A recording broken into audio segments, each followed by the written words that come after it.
All right, chickies, what's going on? Nice to see you. I want to give context for this brief video. I'm like trying to find where my camera is. There it is. Um, this is going to be maximum 25 minutes because I have a call that starts in 25 minutes. And I'm excited. It's morning. I'm in my office. I just took the dog on a walk after breakfast, and as I was eating, was like, I need to make a little mini training on just like the basic elements that I find that I continue to teach people over and over and over and over in my group programs, in one-on-one spaces, if I'm ever doing free calls. I'm just wanting to bring to you three things that come up again and again that are so fundamental inside of business that I want everyone to be able to have them, because once these fundamentals, and of course there's a few other fundamental pieces that I teach inside of programs, right? A 25-minute training is not everything that I do in my work, but when you have these three fundamental things, there's a lot more movement that starts to occur inside of your business and inside of your offerings and your body of work. And I want that for you. And the other context is I'm like not looking cute. I'm just a little bit aware of that. I did a Kundalini class this morning, and my teacher's like, do a top knot. He doesn't actually ever say that, but like I know that that's a thing in Kundalini, and to wear white. And I don't usually wear this color because I don't feel that great in it. So that's me. That's how I'm coming in. A riff for a moment on who I am. If you don't know me well, my name is Ellie, and I really love to work with women to support them in really establishing an online business that's run through Instagram that makes them consistent income. And lots of people, when they ask about like my background and my experience and why I am a business coach, like, where's my, I'm trying to think of the word. Where's my shit? Where's my proof that I can do this, right? And one of the things that often comes up is the fact that I went to business school. I graduated from a really well-acclaimed business school in the Midwest. I studied accounting and went into accounting for less than a year. I did not last long in corporate. But lots of people assume that my background in going through business school is what allows me to be a business coach. And while there's some truth to that, it's much smaller than the fact that I studied also in school English, right? I studied language. Those were my two major disciplines in school. And what I learned, Ellie coming through business school, becoming an accountant, what I learned the most from business school is that businesses are just organizations of people, right? They're bodies of people that have this front. Like, I'll oftentimes see it as a shield, or like they're carrying like this shield that they're like, this is the business, this is the company, right? When in reality, a company, a business is nothing but an organization of people. And so what I really learned from business, which is hilarious, $200,000 later of business school, what I learned is that businesses are really just people, and therefore business itself operates not in some strange technical business law place, but that business really does operate as, or under the rules of, or under the realities of human psychology. So that's really the greatest thing that I learned from business school. But what I did learn, and what makes me an excellent business coach, and what allows me to serve my clients in the way that my gifting is studying English and studying language, studying linguistics, studying creative writing. And to me, that is a key, and I'm not gonna pretend like I don't got, I'm like, this is a very raw training here. The first thing that I have on my little page here of notes is, 3 things you need to make money online. That's what I wrote. That's the header of this training. So 3 things that you need to make money online. 3 things that it's going to make it a lot easier for you to generate money online. Number 1 is language. And again, I'm likely biased because this is my particular gifting as a business coach, is helping women to really distill their language in how they not only describe their work, but how they describe the results that their work gets people in a distilled way that really lands well with their audience, in a way that really excites their audience about their offers, and in a way that makes it easy for their audience, if it's aligned, to say, yes, I want to be inside of that. So the first thing that I want to give you here, after I take a deep breath, I'm excited. Oh, fuck that top. This is Ram. Ram. He's a good dog.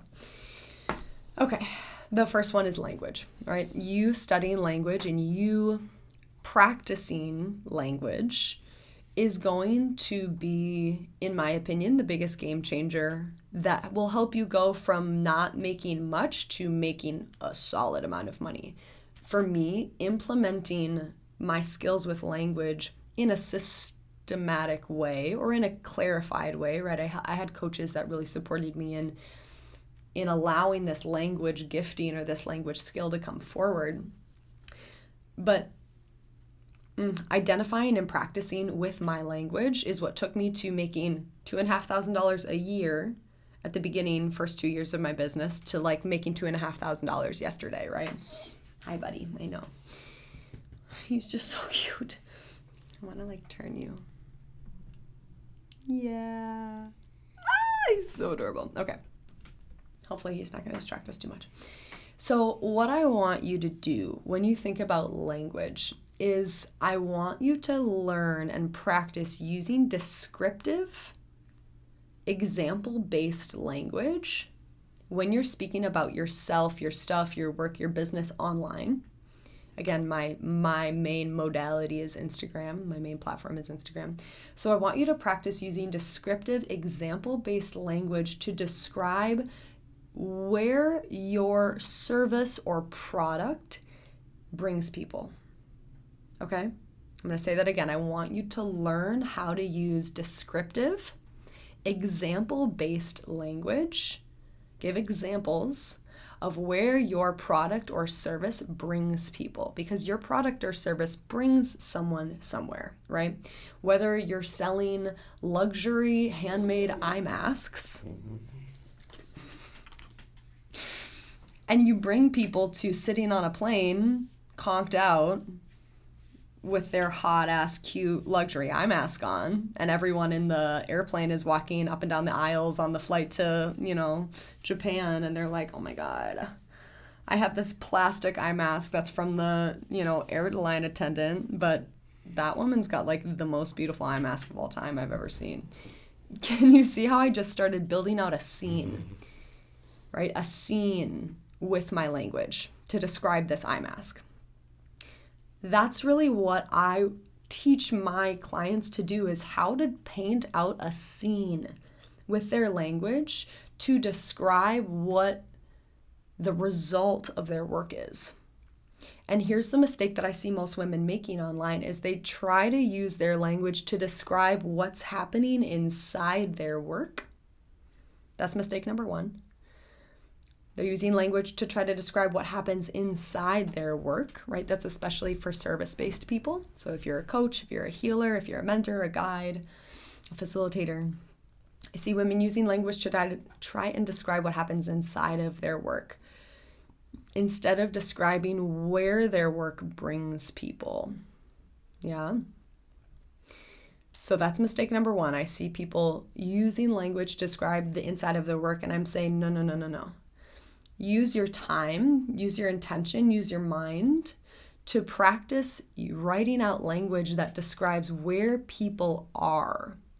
Build out the scene, paint a picture of where people are after they come through your body of work, okay? So that's the first mistake I see people making with language. The second mistake I see women online making with language is using jargon, right? I bet if you've watched like free content around business, you've probably heard this, or I hope you've heard this.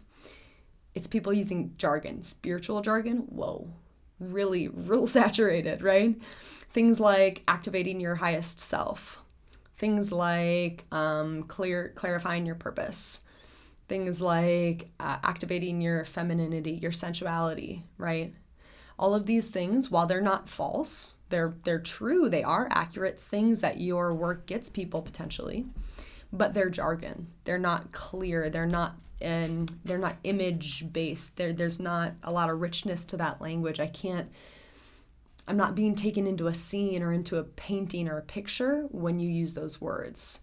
And same for the people in your audience, right? And that's really what we're wanting to do with language. We're wanting to use descriptive, rich, visual, example-based language to describe not what happens inside of our work. That kind of gets to stay like a cool secret if you want. And of course you cannot share about what is inside of your work, totally. But don't expect that to be the kind of content that makes you sales. Don't expect that to be the kind of content that gets people to say, oh yes, I want to come in there. It's awesome that you do parts work. It's awesome that you do inner child healing. It's awesome that you do sensual body activation. It's awesome that you do all these things. But that's not what's going to make people, the psychology of humans, right? Because remember, that's what business runs on. That's not what's going to make people want to say, ooh, wait, I want that. They're going to be like, cool, parts work, cool, inner child work. Yeah, I know about that. What gets them to say, oh, I want to be inside of her program. I want to be inside of their program.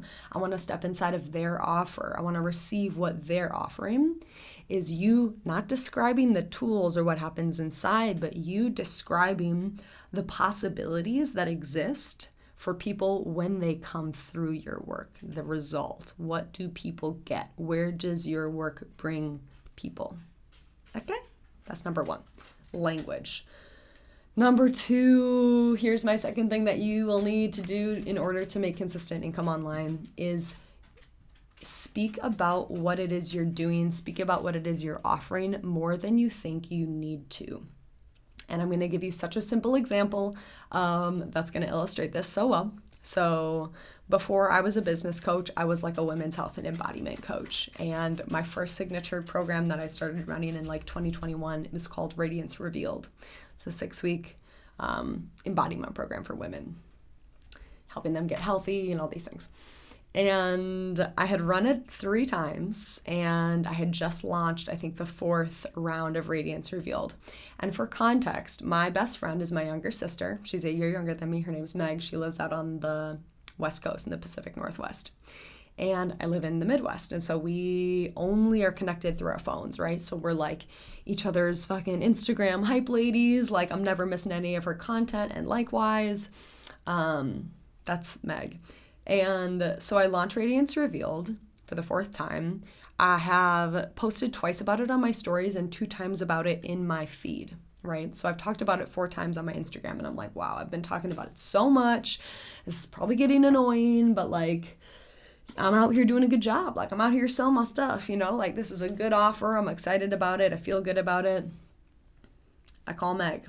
We're chatting on the phone, and I say something about Radiance Revealed, and she's like, oh my God, what? I didn't know you were running it again.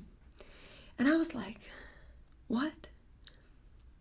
You telling me that my best friend, my Instagram hype woman, doesn't even know that I've launched this program? And I've talked about it so many times already, right? No.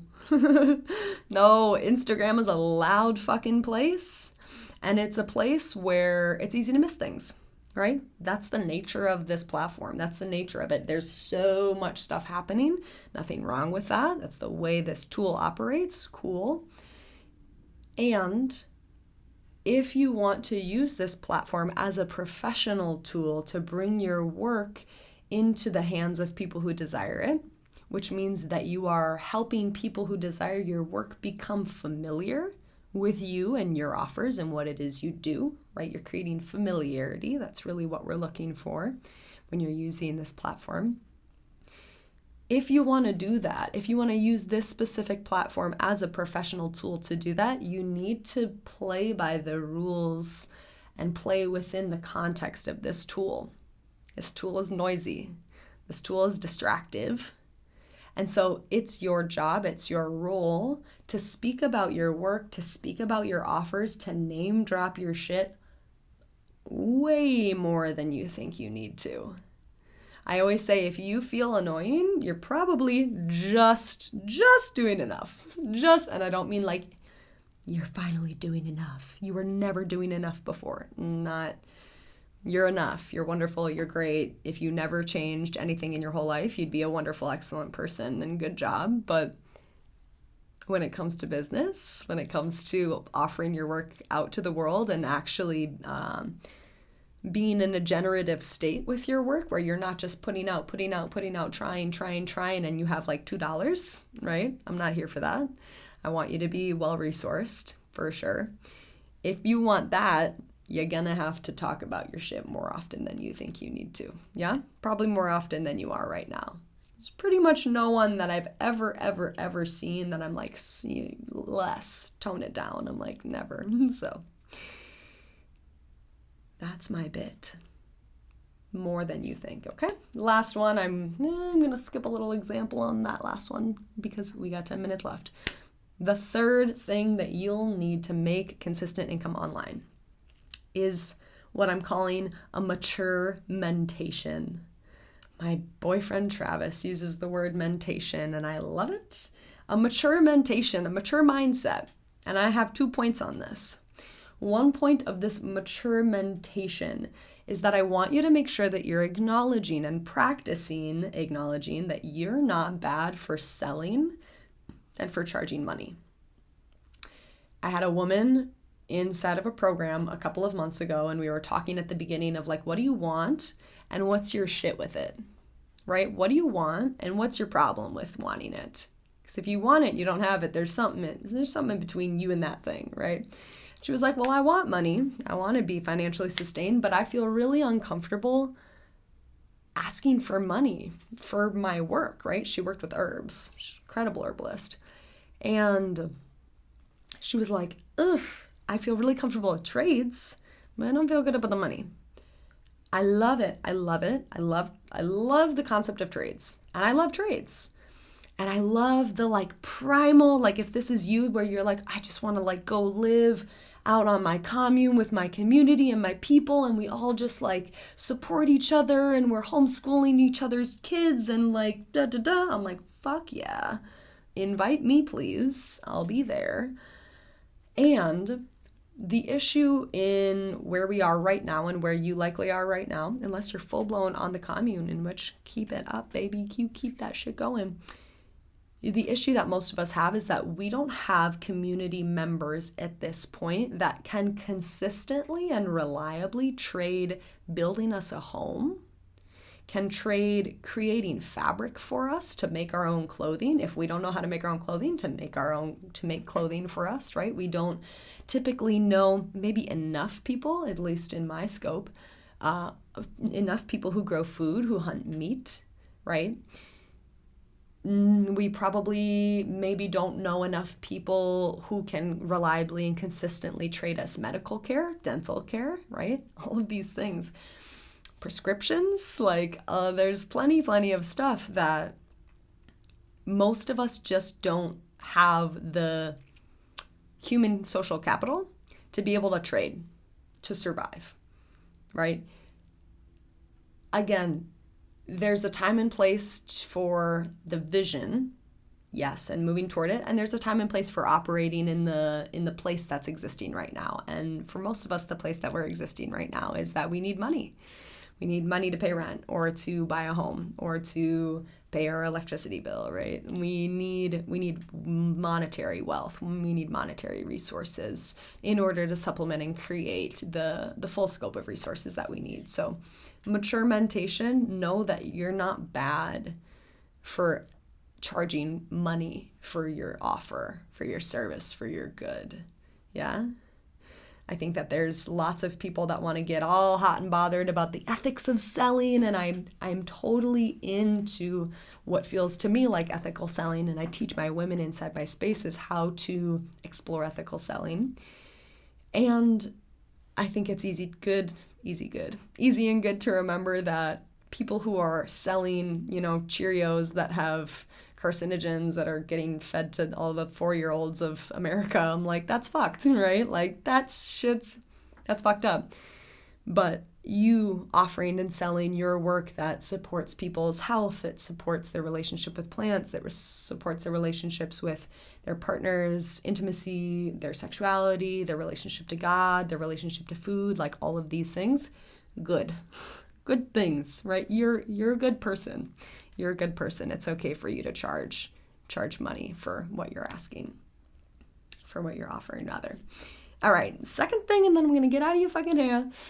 The second piece of mature mentation is I need you to acknowledge that this process, parts of it, parts of making your own business, parts of generating a consistently profitable business month to month, financial sustainability, there are parts of this process that are hard, and they should be. And they should be. This should be hard.